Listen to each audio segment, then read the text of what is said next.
তিনটি রোগ হলে বুঝবেন আপনি জান্নাতি। অর্থাৎ তিনটি রোগ যদি আপনার হয় তাহলে মনে করবেন আল্লাহ পাক রব্বুল আলামিন আপনাকে ভালোবাসেন, আপনাকে মহব্বত করেন। যাদেরকে আল্লাহ তাআলা ভালোবাসেন, মহব্বত করেন, তাদেরকে আল্লাহ তাআলা বিভিন্নভাবে পরীক্ষা করেন। তার ভিতরে একটা পরীক্ষা হচ্ছে অসুস্থতার নিয়ামত দিয়ে আল্লাহ তাআলা পরীক্ষা করেন। মনে রাখবেন, সুস্থতাও আল্লাহর নিয়ামত, অসুস্থতাও আল্লাহর নিয়ামত। আমরা অসুস্থ হয়ে গেলে অনেক সময় আল্লাহকে অভিযোগ করে বসে, আল্লাহ আমার কি দোষ ছিল? কত মানুষ সুদ খায়, ঘুষ খায়, তার কোনো সমস্যা হয় না, আল্লাহ তুমি শুধু আমাকে দেখো, খবরদার এরকম অভিযোগ করবেন না। সুতরাং অসুস্থ হলে তিনটি রোগ যদি আপনার হয়, মনে করবেন যে আল্লাহ আপনাকে ভালোবাসে এবং আল্লাহ আপনাকে জান্নাত দিতে চাচ্ছেন। এক নাম্বার হচ্ছে যদি জ্বর হয়। জ্বর ঠান্ডা আমাদের অনেকেরই হয়। একবার নবীজি সাল্লাল্লাহু আলাইহি সাল্লামের জামানায় কয়েকজন সাহাবী বসা, নবীজি ইসলাম বলতেছেন, একজন সাহাবী বলতেছেন আমার খুব জ্বর হয়েছে, অনেক সাহাবী বলতেছেন আমারও জ্বর হয়।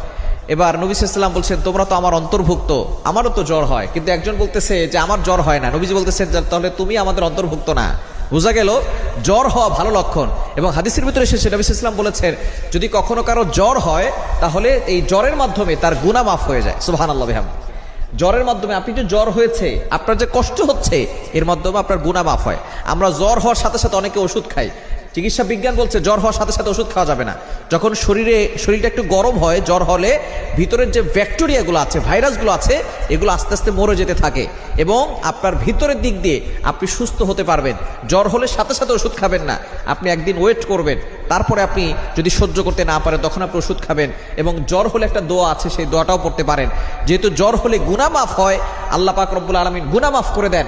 সুতরাং গুনাহ মাফ হলেই মানুষ জান্নাতে যাওয়া তার জন্য সহজ হয়ে যায়। এক নাম্বার, যাদের জ্বর হবে, ঠান্ডা হবে, তাদের জন্য আল্লাহ পাক রব্বুল আলামিন জান্নাত দিয়েছেন। দ্বিতীয় নাম্বার হচ্ছে যাদের চুলকানি আছে, ঘা পাচরা আমরা বলে থাকি, চুলকানি আছে, অ্যালার্জি আছে, তাদের জন্য এই যাদের চুলকানি আছে আল্লাহ পাক রব্বুল আলামিন তাদেরকে জান্নাত দেবেন। হযরতে আইয়ুব আলাইহিস সালাম তিনি 18 বছর ধরে অসুস্থ ছিলেন, শরীরের প্রত্যেকটা জায়গায় পচন হয়ে গিয়েছিল। আইয়ুব আলাইহিস সালাম তিনি হতাশ হন নাই, তিনি আল্লাহর উপরে ভরসা রেখেছেন। শেষ পর্যন্ত তিনি একটি দোয়া পড়েছেন, রব্বি আন্নী মাসানিয়াদ দুররু ওয়া আনতা আরহামুর রাহিমিন। আয় আল্লাহ, তুমি তো রহমান, তুমি তো রহিম, আমি তো অসুস্থ হয়ে পড়েছি।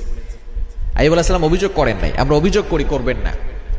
যাদের চুলকানি, অ্যালার্জি, হযরত আইয়ুব আলাইহিস সালামকে আল্লাহ পাক রব্বুল আলামিন এই রোগ দিয়েছিলেন। সুতরাং যদি আপনার চুলকানি, অ্যালার্জি থাকে, মনে করবেন যে আল্লাহ পাক রব্বুল আলামিন আপনাকে ভালোবাসেন, আল্লাহ আপনাকে জান্নাত দিবেন। এবং 3 নম্বর রোগ হচ্ছে চোখ ওঠা। আমাদের অনেক সময় চোখ ওঠে।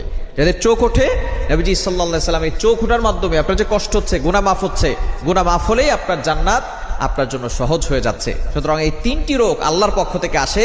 যাদের হয় তারা বুঝবেন যে এই 3টি রোগ দিয়ে আল্লাহ আপনাকে জান্নাত দিতে চাচ্ছে।